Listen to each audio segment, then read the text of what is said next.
Darian Joe Gorcho, WIS. Just what does this award mean to you personally, especially with all you went through to get to this point, to be a Clemson Tiger and be part of the program like you have?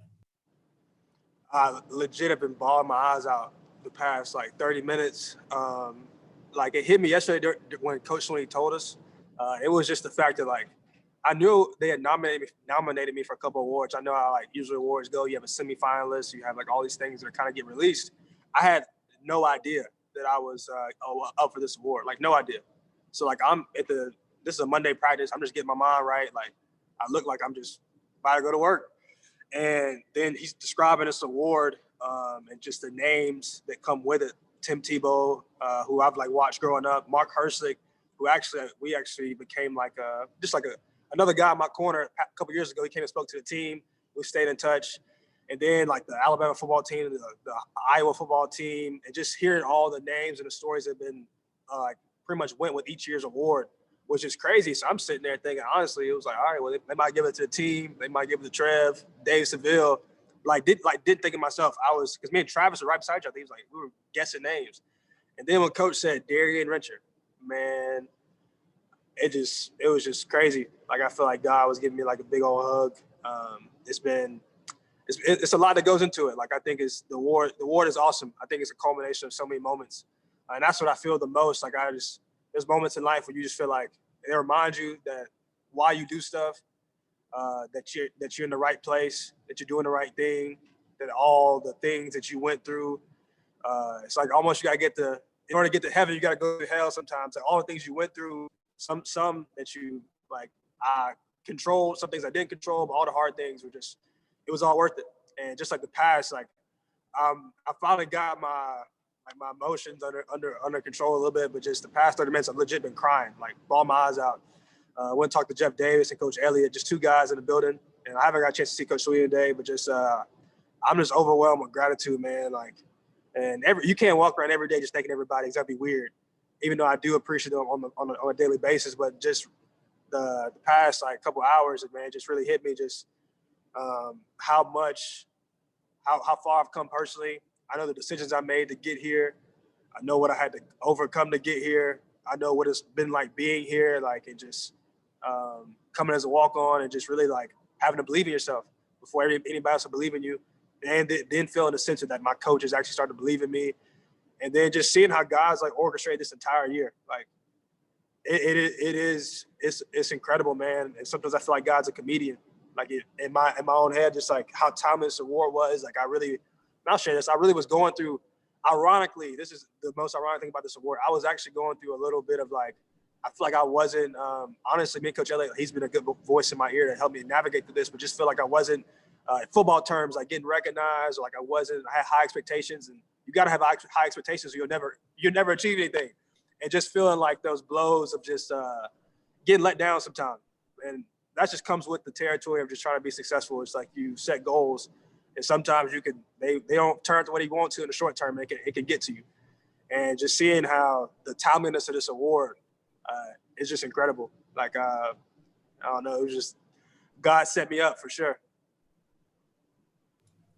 Who was the first call you made after you were told about the award, when you had a chance to get to your phone and make a call? My parents. My dad actually called me. He checks in every night, especially when he's not working. But he called me, and he was the first one I kind of reached out to because we were on the phone, and I was telling him, I was like, hey, man, I got something crazy to tell you. And I told him, and he was just in tears. Then I called my mom. My mom was she works early at the hospital, so I called her 11 o'clock because Mondays are our late days. And I called her. I was like, you sleep? I was like, are you sleep? I was like, because if you're not asleep, I was like, I want to tell you something crazy. And I told her, she was like, I can't even go back to sleep now. I called my girlfriend, and then I told my roommate, and then one of my mentors. And then throughout the day, I've kind of just reached out to different people. Those are the people I call first. Darian, it's Trevor from CUTigers.com. Are your parents kind of beside themselves with all the notoriety that you've come to achieve? I know you've always believed in yourself and that you could rise to this level, but are your parents surprised at all by all of this? Not at all. I feel like they thought it was going to be more this way than I did. And just, I feel like that's kind of sometimes common with people. My parents have like, let's go this way. At first, I wouldn't say like they necessarily sold on everything. Like, my dad's always been the biggest supporter, and my mom has too. But then to see my belief through certain situations, like tearing my ACLs, like saying I'm gonna walk on at Clemson University when it's a top 5 program, and then earn a scholarship, it's gotten to the point now where like I still would doubt myself, but my parents, like, they think I can do anything. You know, and it's just like sometimes biased, but it's really good because like there'll be moments where I feel like I start to doubt like my purpose, or doubt like me being here, or doubt that it's gonna work out. My parents are at the point now where like you can do anything. And I'm still like, all right, well, we'll see. But they're like, no, you can do anything. Like, none of this is shocking to me anymore, which is awesome to have in my corner, man, because like there's been times where I really needed them to just sometimes be biased parents and tell me it's all gonna work out. And I'm glad they did, because it is working out. What do you hope your lasting impact is on this program and your community, being a guy who's from the upstate?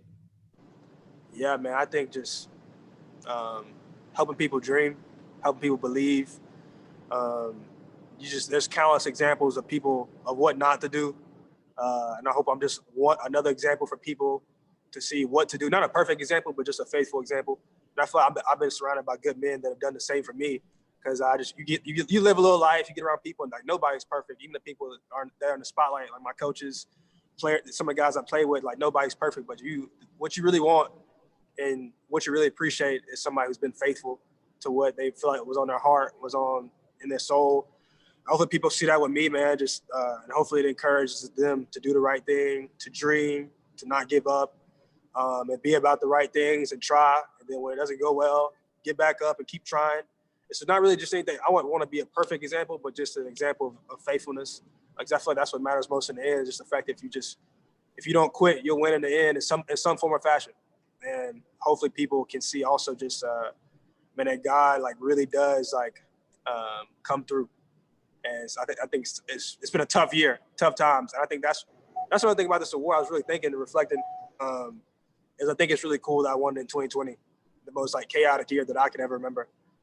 In college football, but also in the world, up to in my lifetime, and just to know that like I was the person that they saw fit to say was the most inspirational person in college football this year. That means the most to me. And I think if kids from back home, people I've grown up with, man, if they can just get a little more pep in their step to just say I'm gonna do whatever I'm gonna do, and I'm gonna believe whatever God's put in my heart, and hopefully from the young to the old, everybody just feels a little more encouraged from this. That's my goal going forward, and I think that's what's happening now. Just seeing that like the people are proud. I feel like so many people have made investments in me, and I just want people to know like it didn't go in vain. Like, I really took it to heart that you did something for me, or you looked out for me, you helped me get here. Hopefully, the fact that you see me live out my dream and like fight for a dream, I think that's what matters the most to me. That people know like it was worth it for them to make an investment, and it's worth it for other people that are chasing a dream to chase it. Hey, Darien, it's David Hood with TigerNet. 2 questions for you. It's David Hood with TigerNet. I got you. First question would be, you kind of became Twitter famous early Saturday by not running down the hill. The absence was noted. Should we read anything into that? And then number 2, what do you want to do in life, when your football career is over? What's Darien Rencher's next plan? Yeah, I think there's some wisdom and going what the odds might tell you, but at the same time, I'm gonna bring a lot of clarity. I think a lot of guys will. The days that come of what will take place, and so yeah. And then the second question is, what I want to do. I feel like I got a lot of ideas of what I want to do. I don't necessarily have like the idea of what it's gonna look like. I feel like there's like a highway. I don't know which exit I want to get off. I know where I'm going, and I feel like even this the way this has happened has like affirmed some things in me. Like, I know I want to be around people.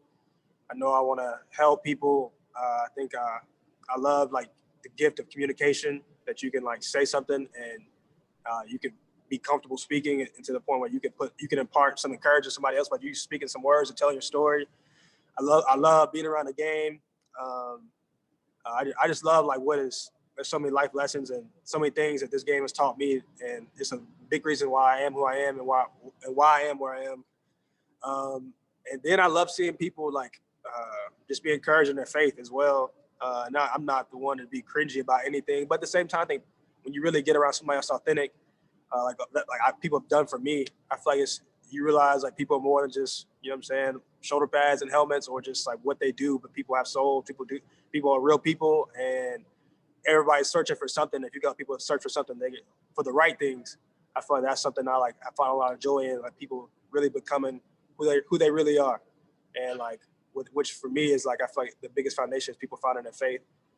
For me, that's been in Jesus, and helping other people kind of navigate through that has been like a really just like a joyful thing for me to do. So I don't know. That's why like, I got a lot of ideas. Man, I kind of like being in front of the camera sometimes. I like making business decisions. I like seeing things like projects come together. And so if I could do all those things, that's what I want to do, some form of fashion. And then I would love to make a nice living some way, somehow. Hey, Darien, this is Todd in Spartanburg. What happened within you, and when did it happen that you thought a walk-on could come to Clemson and be a leader? There's like so many stages to that question. I would say I actually talked to like the mentor. I was saying he was the third person I called. This guy named Riley Cummins. Some people in Clemson might know him. He used to work in the equipment room here. But he's a pastor at the church I go to, but he's watched me grow up since I was like 15 or 16, but just been a steady voice in my life. Like never, another prime example, never won anything from me, but just, he's been proud of who I've become as a Clemson fan, a Clemson alum. But it was a moment, it was after my second ACL surgery. So that was my junior year. So I would have been either 16 or 17. And I was in bed. I was on bed rest for 2 weeks after you have an ACL surgery. You can't really do anything. I was in bed rest in my mom's house, and a lot of people were bringing me free food, which is awesome at the time because I was bummed out. But like free food, not gonna turn it down. And I was like, I have had enough food for the day. I was like, bring me a milkshake. So he brought me a milkshake, and we were just sitting there. Like I don't know if you've ever been around somebody who's like injured. You just kind of want to do anything that's gonna make them happy. And brought me a milkshake. We were just talking, and he asked me a question. And it was a question that's kind of floated around. Somebody asked him. He was like, "Hey, if the next 5 years could go, you couldn't fail. Like the next 5 years, they could go perfect. You couldn't fail. What would you do?" So I'm 16, 17. I was getting recruited, lost all my offers and interest. Just missed my entire junior season. And he asked me that, and I was like, "Man, if it could work out perfect, I want to play ball at Clemson. I want to walk on. So probably not going to offer me. I want to walk on and earn a scholarship and do something like Tim Tebow-esque." Verbatim what I said. And to see 5 years later to legit win an award in the same sentence as Tim Tebow, for me, it's just, man, it feels surreal because this was my dream. And there's still more dream that I feel like is going to play out. But this was to see it like be put in writing and put my name on it, like that. I feel like God like really just showed the world like what was in my heart and what he put in me. And so I would say early on, but then along the way, I just feel like I got little glimpses of affirmation along the way. Like off the top of my head, I remember all the freshmen go to Coach Sweeney's house, your first like kind of right after camp. And I remember Coach Sweeney knew about me, but they're just like, I remember walking on, you know what I'm saying? But I've been eager since I got here. I kind of asked him a question. I had a good camp as a walk on. Like, I mean, walk-ons, you want them to do well. You don't really expect anything from them. So if they do well, it's like, hey, all right, well, this kid you might do something. And I had a good camp, and I asked him, I was like, hey, what would it take for me to be a leader and earn a scholarship one day? He was just like, earn the trust of your teammates and respect your teammates. It's like, earn the respect of your coaches, do the right thing. And like, I remember him telling me that. I was like, all right, that's what I'm gonna do. And since then, just along the way, I've had like just moments that just encouraged me to keep going. But I feel like it was just in me. Like, I feel like my faith has played a big part. Like, I feel like I wanted to be a light in this environment, and I wanted to be authentic in this environment, and I wanted to show love.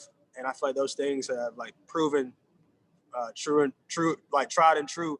If you do those things, like you'll make a difference no matter where you're at on the totem pole, and no matter where you are in life or the environment. It's just like, I feel like all those things will show to add value to the place, and people appreciate it. And you'll be like, it's rare for people to embody those things. So I would say, I don't know if I answered your question, but yeah, I think just coming in, I had that belief and dream. And then just along the way, I've been discouraged to not do that, but then also been encouraged, and I'm glad I stuck with it.